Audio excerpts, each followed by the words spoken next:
Hello friends, आज मैं आया हूं आपके सामने एक नए वीडियो के साथ। अभी तक आपने जो भी चीज सीखा है उसको ध्यान से पढ़िए और रट लीजिए।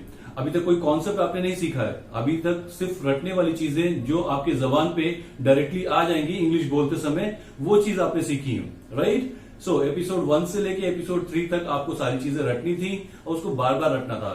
2-3 बार गूफ अप हो सकते हैं, 2-3 बार मिस्टेक्स हो सकते हैं, लेकिन यही सारी चीजें आपको सेंटेंस मेकिंग में हेल्प करेंगी जब आप धारा प्रवाह इंग्लिश बोलेंगे। आज हम नेक्स्ट एपिसोड में आए हैं।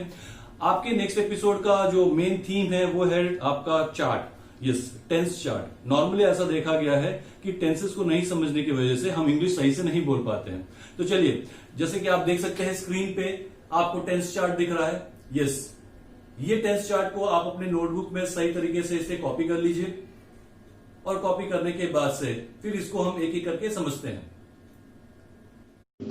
चलिए इस बॉक्स को समझ लेते हैं। सबसे पहले है आपका प्रेजेंट इंडेफिनिट, पहला बॉक्स। देखिए, मैं आपको बताना चाहूंगा कि यहाँ पे अगर आपको समझ में ना भी आए तब भी आपको रटना है।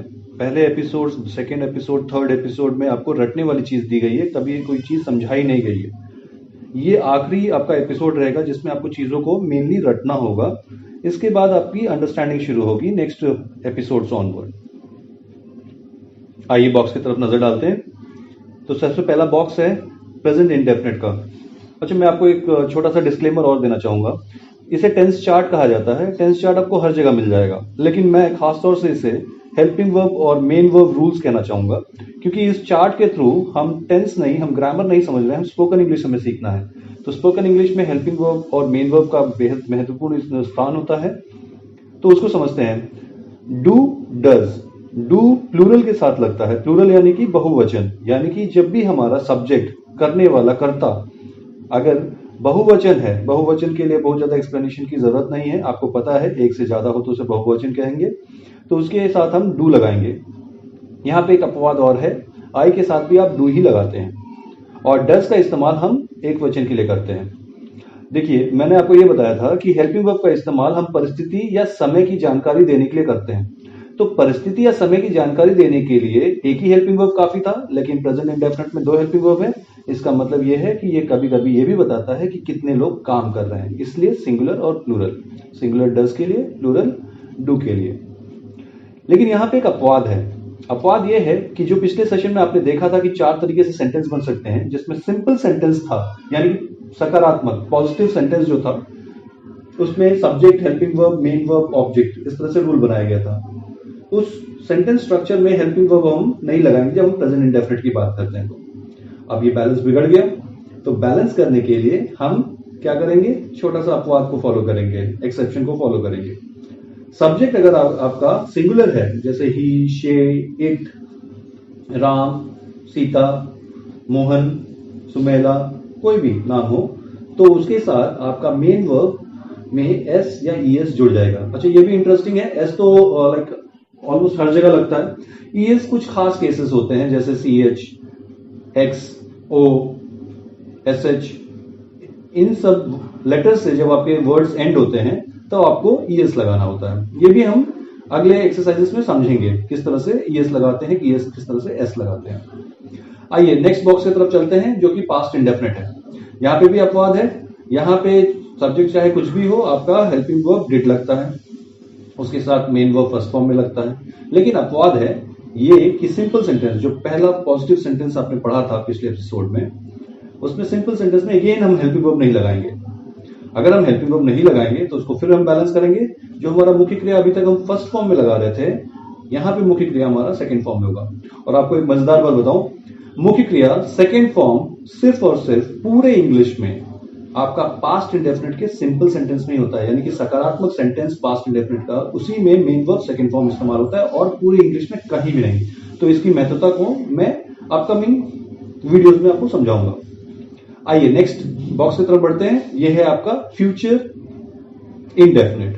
फ्यूचर इंडेफिनिट में विल और शैल का प्रयोग किया गया है। अब यहाँ पे सब्जेक्ट आपका कुछ भी हो, वहां पे हम विल और शैल का इस्तेमाल कर सकते हैं। नॉर्मली देखिए, पहले के टाइम में जो लोग ग्रामर पढ़ते थे वो कहते थे कि आई और वी के साथ शैल लगेगा, बाकी सबके साथ विल लगेगा। देखिए वो पुरानी ग्रामर वाली भाषा हो गई जिसको आपको याद नहीं करना है। स्पोकन इंग्लिश में नॉर्मली देखा यह गया है कि बोलचाल की भाषा में हम शैल का इस्तेमाल कर जाते हैं, लेकिन लिखित रूप में हम विल का इस्तेमाल करना पसंद करते हैं।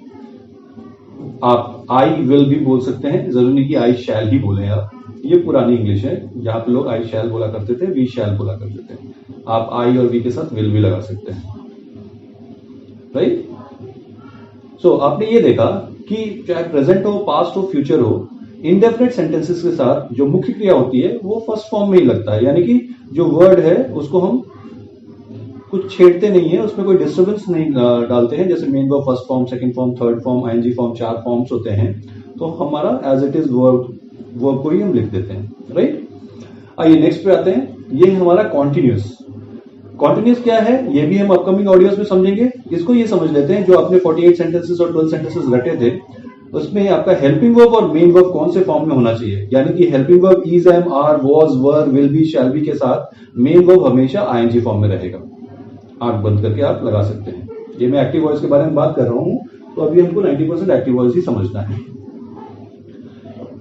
आइए देखते हैं प्रेजेंट कॉन्टिन्यूअस में इज के साथ आईएनजी फॉर्म। इज हम कब इस्तेमाल करते हैं, जब हमारा सब्जेक्ट सिंगुलर हो, यानी कि एक वचन, जब कर्ता एक वचन हो तो हम इज लगाते हैं।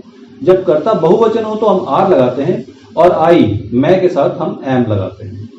इसी तरह से पास्ट कॉन्टिन्यूअस में हम अगर कर्ता का इस्तेमाल करते हैं और वो एक वचन है तो हम वॉज का इस्तेमाल करेंगे, और बहुवचन है तो हम वर का इस्तेमाल करेंगे। अब देखिए यहाँ पे नॉर्मली मैंने देखा है पूर्वांचल में या फिर आपका नॉर्दर्न बेल्ट में, यूपी बिहार में खास तौर से, ये वर को वेयर बोला जाता है। तो प्लीज इसका प्रोनाउंसिएशन थोड़ा सा साथ में हम सुधारेंगे। ये वर वधु जो होता है उसी का प्रोनाउंसिएशन आपको यूज करना होगा, वर, राइट।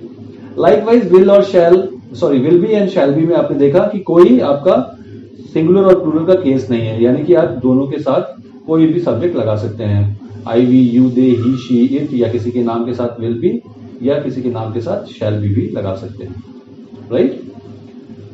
ओके, अब हम next present perfect, past perfect and future perfect की तरफ देखते हैं। पहली चीज जो आपको ध्यान में रखनी है वो ये कि परफेक्ट के साथ मुख्य क्रिया आपका थर्ड फॉर्म में लगेगा, ठीक है।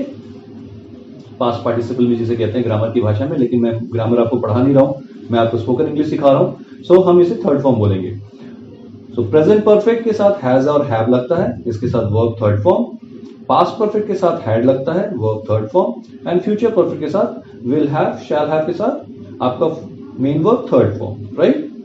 नाउ जैसे आपने प्रैक्टिस किया होगा, he has gone to school, he had gone to school, he will have gone to school, आपने ये प्रैक्टिस किया था जो हमने पहले सेशन में देखा था।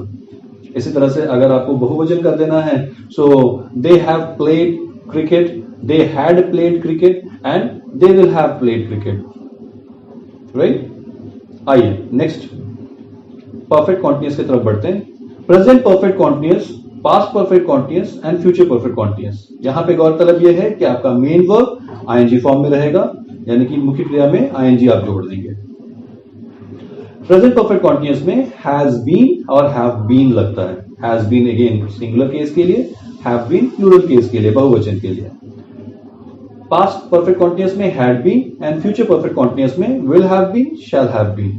इसमें कोई हमारा सब्जेक्ट केस के साथ कोई एग्रीमेंट नहीं है कि कोई भी कर्ता के साथ आप ये लगा सकते हैं। हैड बीन भी लगा सकते हैं, विल हैव बीन या शैल हैव बीन का इस्तेमाल आप कर सकते हैं। तो इस तरह से हेल्पिंग वर्ब और मेन वर्ब रूल्स को आपको याद रख लेना है। हो सकता है कि आपको 10% समझ में आया, हो सकता है आपको पूरा समझ में आया हो, लेकिन अभी आपको समझना नहीं है, आपको बस रट लेना है कि इज, एम, आर कहीं पे भी होगा तो आपको आईएनजी लगाना है।